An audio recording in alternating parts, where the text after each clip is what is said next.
अस्सलाम वालेकुम नाज़रीन, क्या आपको मालूम है कि chief of army staff general Syed Asim Munir को फ़ील्ड मार्शल के ओहदा पर तरक्की दे दी गई है। तो नाज़रीन, क्या आप जानते हैं कि पाकिस्तान आर्मी का सबसे बुलंद रैंक जनरल नहीं बल्कि फ़ील्ड मार्शल होता है। क्या जनरल आसिम मुनीर को फ़ील्ड मार्शल बना दिया गया है?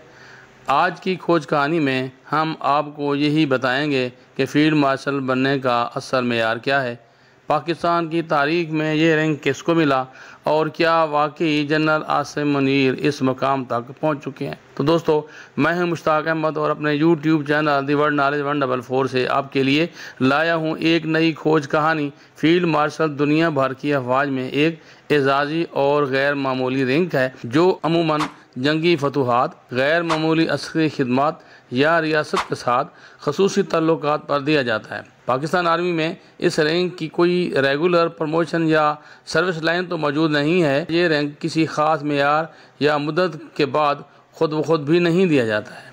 तो दोस्तों, हम देखेंगे कि पाकिस्तान में फ़ील्ड मार्शल की तारीख क्या है।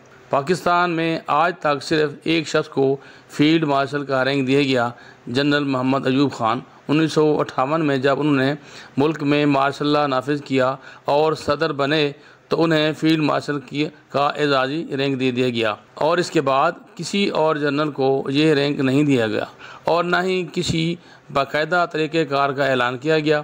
यानी फ़ील्ड मार्शल का रैंक पाकिस्तान में एक सियासी फ़ैसला समझा जाता है, ना कि ये फ़ौजी कारकर्दगी पर मबनी। तो दोस्तों, पाकिस्तान में फ़ील्ड मार्शल बनने का कोई वाज़ेह कानून या आइनी तरीक़ाकार तो मौजूद नहीं, अलबत्ता दर्ज झैल नुकात को बुनियाद समझा जा सकता है। क्या वो ये हैं? जंग में शानदार क़यादत और गैर मामूली खिदमत अंजाम देना, सियासी क़यादत या सदर मुमलकत की ख्वाहिश पर, तवील तर फ़ौजी खिदमत अंजाम देने पर या कौमी सतह पर बेमिसाल असर रसूख रखने पर। तो दोस्तों, ये फ़ैसला सदर पाकिस्तान या वज़ीर आज़म की मंजूरी से होता है और सिर्फ एजाज़ी तौर पर दिया जाता है। अब सवाल ये है कि जनरल आसिम मुनीर को फ़ील्ड मार्शल किस बुनियाद पर बनाया जा सकता है। तो जनरल आसिम मुनीर को इस एजाज़ का मिलना पाकिस्तान के तमाम न्यूज़ चैनल पर तो नशर किया जा चुका है, मगर और मुबारकबाद भी दी जा रही है, लेकिन अभी तक कोई सरकारी नोटिफिकेशन जारी नहीं हुआ। तो दोस्तों, आप जानते होंगे कि जनरल सैयद आसिम मुनीर इस वक्त पाकिस्तान आर्मी में चीफ़ ऑफ आर्मी स्टाफ के ओहदे पर अपनी खिदमत सर अंजाम दे रहे हैं और वो पाकिस्तान के पहले हाफिज़ कुरान आर्मी चीफ भी हैं और इनकी क़यादत में कई अहम अस्करी इक़दामात किए गए, जिनमें दर्ज झैल मैं आपको बताना चाहता हूँ, जैसा कि फितना ख़वारिज के ख़िलाफ़ सख्त अमली कार्रवाई और बलूचिस्तान में बोलान एक्सप्रेस हादसा का ऑपरेशन क्लीनअप, जिसमें BLA के तमाम दहशतगर्दों को वासिले जहन्नम किया गया और तमाम मुसाफिरों को बाजियाब कराया गया।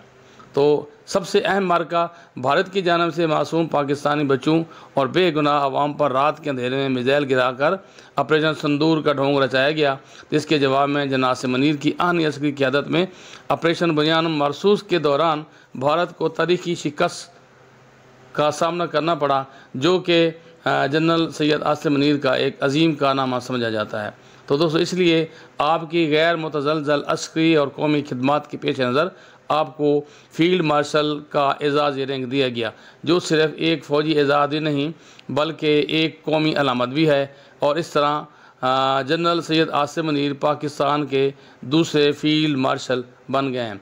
तो अलबत्ता पाकिस्तान की तारीख़ में ये भी पहला मौका है कि जब एक जमहूरी हुकूमत ने आर्मी चीफ़ को फ़ील्ड मार्शल के ओहदा पर तरक्की दी। तो दोस्तों, क्या आप समझते हैं कि फ़ील्ड मार्शल का रैंक आज के दौर में दिया जाना चाहिए और जनरल आसिम मुनीर को ये एजाज़ मिलना अफ़वाज पाकिस्तान के मोराल को बुलंदी पर ले जाएगा? तो दोस्तों, अपनी राय कमेंट में ज़रूर बताएं और अगर आपको ये वीडियो अच्छी लगी हो तो इसे लाइक शेयर ज़रूर करें और चैनल को सब्सक्राइब करना ना भूलें। तो दोस्तों, मुलाकात होगी एक और ख़ूबसूरत खोज कहानी के साथ। इजाज़त दीजिए। अल्लाह हाफ़िज़।